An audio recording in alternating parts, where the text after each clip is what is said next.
법무부가 쌍방울 대북 송금 의혹 사건을 수사했던 박상용 인천지검 부부장검사에 대해 직무집행 정지 처분을 내렸습니다.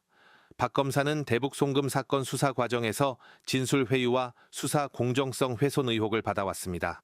이번 조치는 박 검사를 둘러싼 이른바 진술 회유 의혹이 확산되는 가운데 나왔습니다. 박상용 증인은 왜 선서를 하지 않죠? 자, 예, 마이크를 받아주세요. 소명을 해야 위원님들이 들으실 거 아닙니까? 마이크를 반납하세요. 최근에 그 박상용 검사의 녹취록이 정치권에 큰 화제, 폭풍을 그러게요. 일으키고 있습니다. 연일 이제 그게 공방이 돼. 매일 그 이야기만 나오는 것 같아요. 모든 뉴스에도. 그러니까 뉴스도 뉴스고 박상용도 박상용대로 자기 페이스북에다가 뭐라고 이제 계속 변명을 올리고 예. 그러고 있는 상황인 것 같은데 국정조사가 또 이어지니까 더 핫해진 거죠. 그렇죠. 예.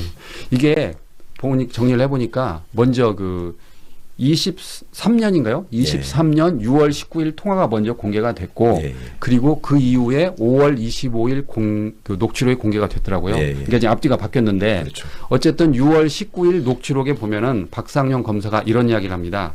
이재명 씨가 완전히 주범이 되고 이화영이 종범이 되는 자백이 있어야 한다라고 했고요. 예. 이에 대해서 이제 박상용 검사는 상대방 그러니까 이화영 전 부지사의 변호인 측에서 선처를 해달라고 했다. 예. 그래서 내가 그거를 거절하면서 설명했던 내용이다라고 했는데 추가로 이제 5월 25일 한 20일 전 거 녹취록을 까버렸잖아요. 예. 근데 알고 보니까 그 녹취록에서는 박상용 검사가 사실상 애걸복걸합니다. 그러니까요. 예. 처음에 이제 선처라고 앵커가 표현하셨지만 그런 식으로 박상용의 워딩은 그거였던 것 같아요. 아마도 변호인이 성공보수 약정을 뭐 크게 하신 것 같은데 예, 예. 이화영 부지사를 종범 정도로 낮춰주고 그러면서 좀 소위 말해서 봐달라는 제안을 해와서 그게 안 된다라는 거를 내가 법적으로 설명하는 거였을 뿐이다. 예. 이런 식으로 이제 해명을 했는데 본인은 녹취가 어디까지 돼 있는지 무슨 내용이 있는지를 몰랐던 것 같아요. 예. 그러니까 서민석 변호사 입장에서는 그냥 있으면은 자기가 말하자면 거래를 제안해 놓고 검사한테 뒤집어 씌우는 이상한 사람이 될 수밖에 없는 거 아니에요. 그러니까 아니 진짜로 그렇게 했는지 한번 보자 하고서 예전 거를 이제 공개를 하기 시작한 것 같은데 그 내용을 보면은 굉장히 누가 들어도 그러니까 뭐 재판 경험이 없는 일반 시민이 들어도 아니 검사가 저렇게까지 사정하고 매달리는 건가 예. 이렇게 의심을 할 수밖에 없는 여러 얘기들이 나왔죠. 예. 이 박상용 검사를 징계하느냐 마느냐 그 내용에 대해서도 네. 법사에서 나온 내용인데 그 박은정 의원과 정성호 법무부 장관 사이에 오간 내용입니다. 이게 지금 연어 술 파티 관련해서 징계 시효가 올해 5월 17일 그러니까 한 달하고 20일 정도 한 달 열흘 정도밖에 안 남았어요. 그런데 이게 징계 시효를 얼마 안 남았는데 왜 하지 못하느냐고 이제 박은정 의원이 막 따지니까 알고 봤더니 대검 감찰부장인 김성동 이 김성동 대검 감찰부장이 아직 수사 착수도 승인하지 않았다는 겁니다. 예. 예, 법무장관도 그걸 잘 몰라서 뒤에 물어보면서 이제 알게 됐는데 처음에는 다 잘 되고 있다, 뭐 그렇게 승인했을 답변을 겁니다 했죠. 했다가 예, 다시 확인을 해보니까 안 했다, 승인 안 했다. 예, 박은정 의원은 법무부 감찰 담당관 출신이기 때문에 그 감찰 절차나 이런 거를 알고 있고 과거에 윤석열 한동훈을 상대로 감찰 조사를 진행하니까 저들이 어떤 꼼수를 가지고 이거를 무산시키려고 하는지 그 수법을 알거든요. 예. 그러니까 이제 그걸 지적을 한 거죠, 계속. 그렇게 되면 지금 김성동 대검 감찰부장이 계속 수사 착수 승인을 하지 않으면 5월 17일 징계 시효가 넘어서 징계를 못할 수도 있게 되는 거네요. 그렇죠. 예. 그래서 이제 추가로 박은정 의원과 김용민 의원이 법사에서 이런 말을 하더라고요. 김용민 의원이 25년 6월에 법을 자신이 개정을 했는데 그게 바로 검사징계법 7조 5항이다라고 했습니다. 그러면서 법무부 장관은 징계가 의심되면 법무부 감찰관에게 조사하게 할 수 있다. 그러니까 법무부 감찰관만 임명하면 되는데 이 법무부 감찰관을 지금 임명하지 않았다는 거잖아요. 그렇죠. 예전에는 이제 검사의 뭐 신분보장 어쩌고 하면서 검찰총장만 징계를 청구할 수 있고 예. 또 그거를 대검 감찰이 다 할 수 있게 해놨었어요. 그러니까 박성재 전 장관이 그만두면서 다른 거 다 몰라도 그 계엄 상황에 내란의 수사를 받아야 될 사람이 대검 감찰부장을 기어이 알박기를 해놓고 떠난 거죠. 예. 그러니까 대검 감찰부장을 가지고 왜 그렇게 고집을 하느냐 했을 때 그때부터 제가 그 말씀을 드렸거든요. 이제 검사 징계를 그동안에 나쁜 짓 했던 검사들이 처벌을 받아야 되는데 그거를 막기 위해서 알박기 하는 거다라는 지적을 많은 분들이 했죠. 예. 저도 말씀드렸었고. 그러니까 그런 효과가 지금 나오고 있는 건데 그래서 김용민 의원은 그런저런 점들 때문에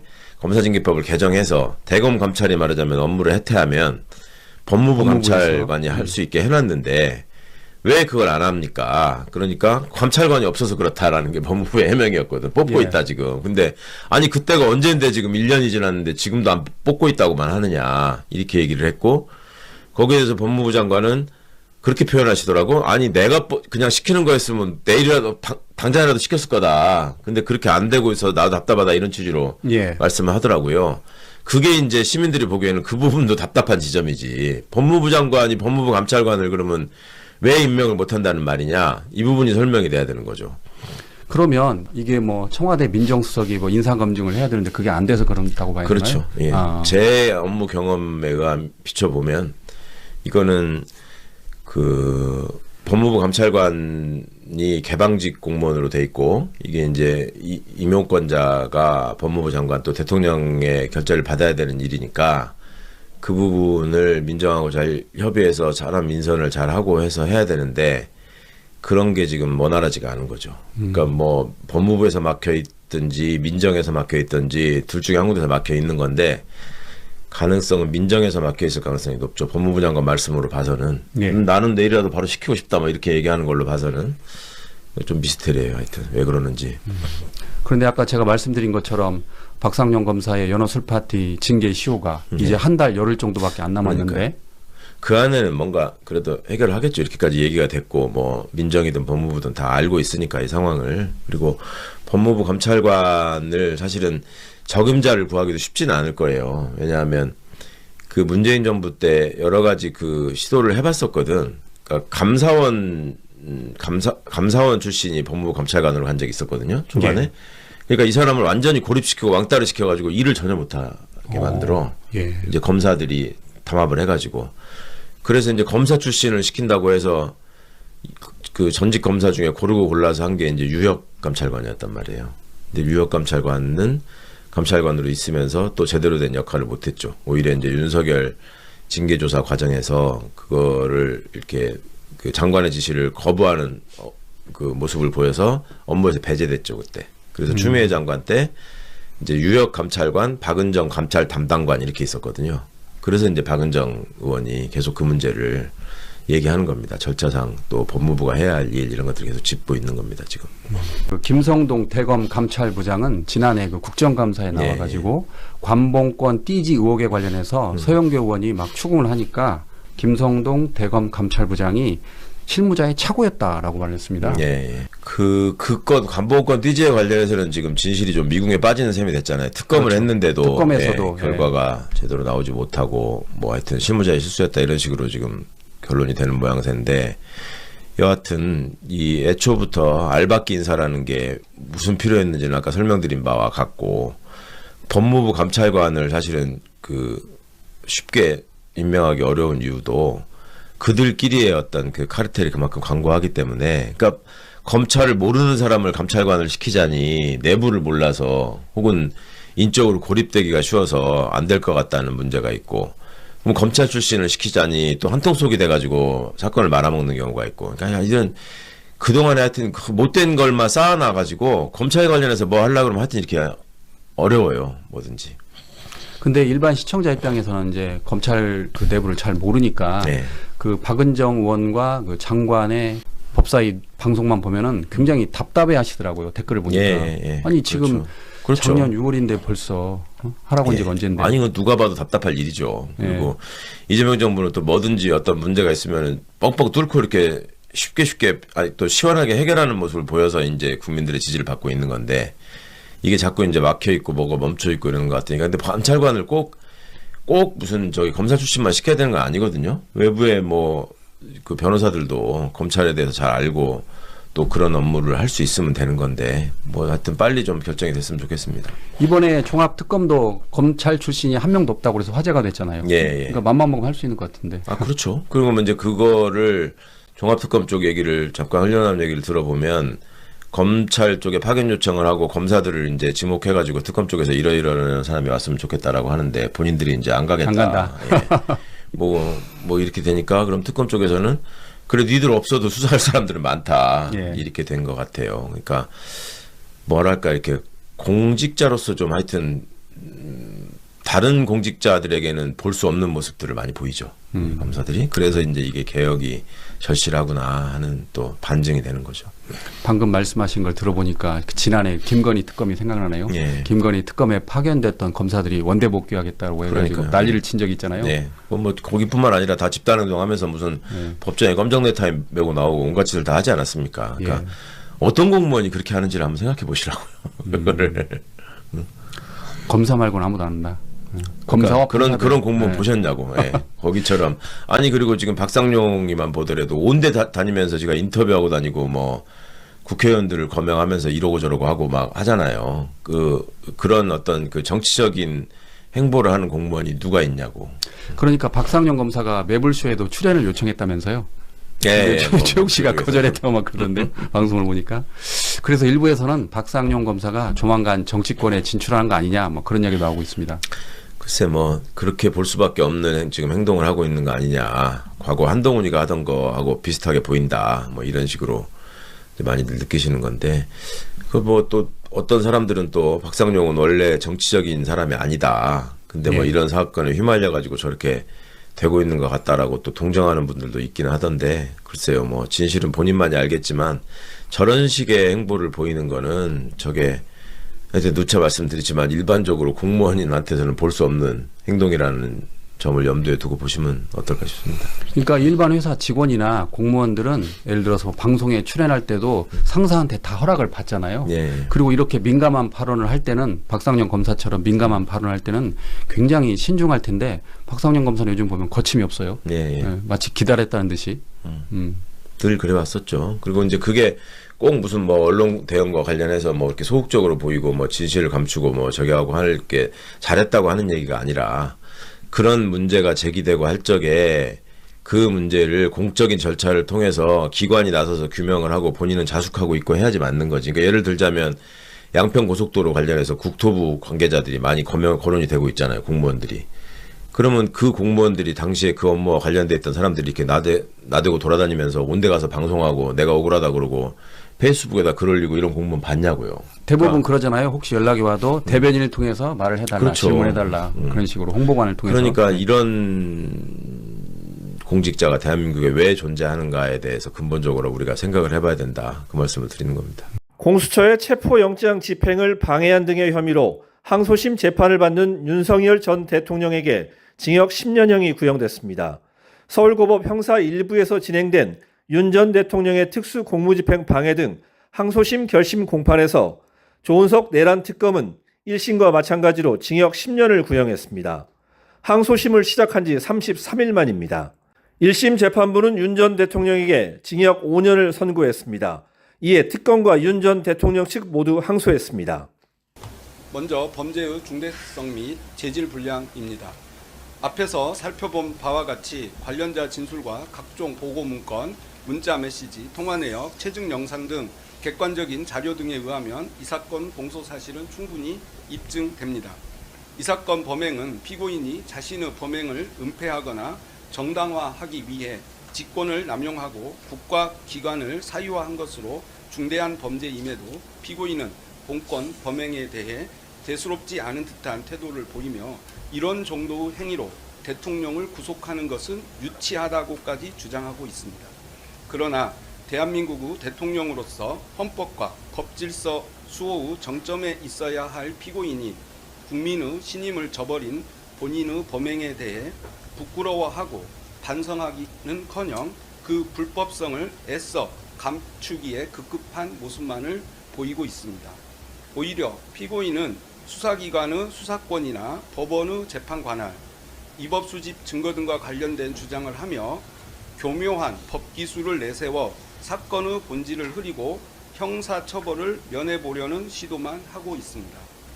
대한민국은 민주공화국이고 모든 권력은 국민으로부터 나오며 대통령의 권한 역시 국민으로부터 부여받은 것으로 권력 분립의 원칙에 따라 입법부, 사법부의 견제와 통제를 받고 행정부 내에서도 각종 절차와 기능에 따라 견제와 통제를 받는 것이 마땅합니다.